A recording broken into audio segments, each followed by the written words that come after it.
Queen frontman Freddie Mercury passed away in 1991, but the Queen legacy lives on. The Queen It's a Kind of Magic tribute show is heading to South Africa next month. Joining me on Skype is Peter Freestone, a longtime friend and personal assistant to Freddie Mercury. Peter, you're going to tell us all about the show, but first I have to thank you for joining us. No, you're very welcome. Now, Peter, tell me about how you met Freddie Mercury. How did I meet Freddie? Purely the right place at the right time.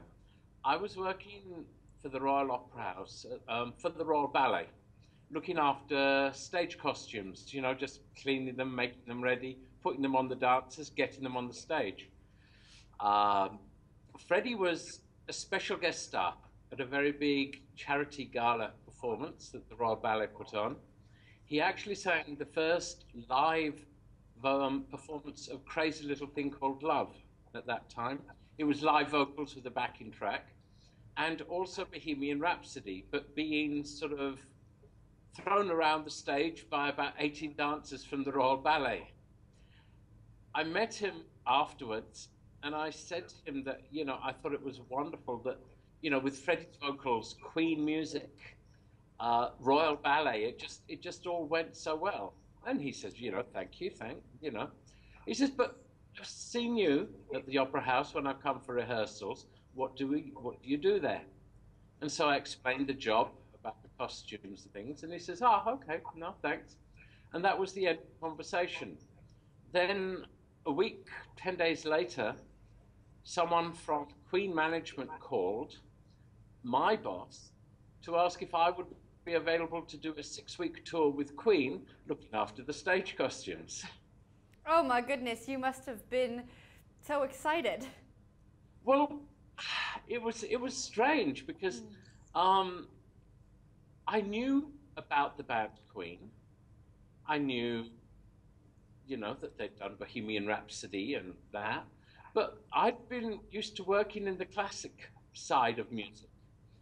So it took me a little while to sort of actually think, yes, why not? I'll do this. I will really do this. Because I thought 4 people had to be a lot easier to look after than all the men in the Royal Ballet.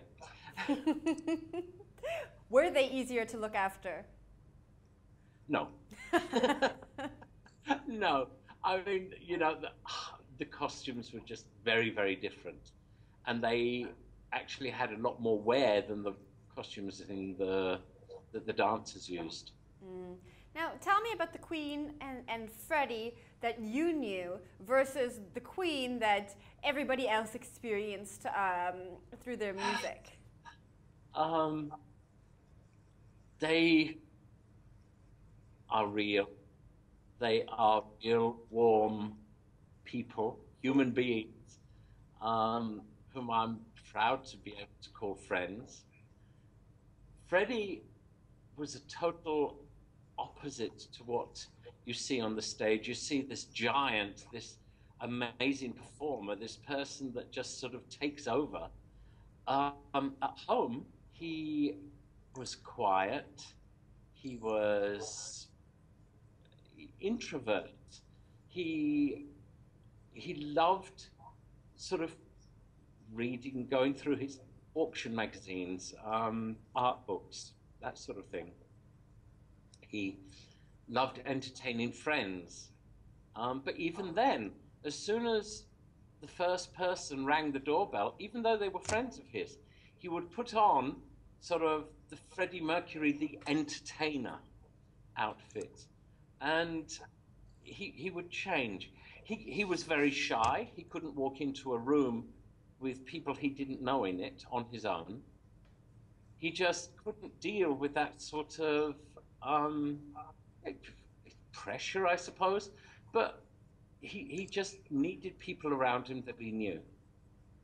What's it like for you speaking about Freddie now? For me, someone asked me this question sort of last weekend. I love the fact that people are still so interested in him. They still want to know about him. They still want to know about his music. They still, you know, if you think about it, next month is 24 years He's been gone. And yet he is as much in the public memory, mind, as he ever was. And I think that's absolutely wonderful. I'm happy to talk about him because when the day comes, and I don't think it will be while I'm alive, but when the day comes that people aren't interested anymore, then Freddie Mercury is gone.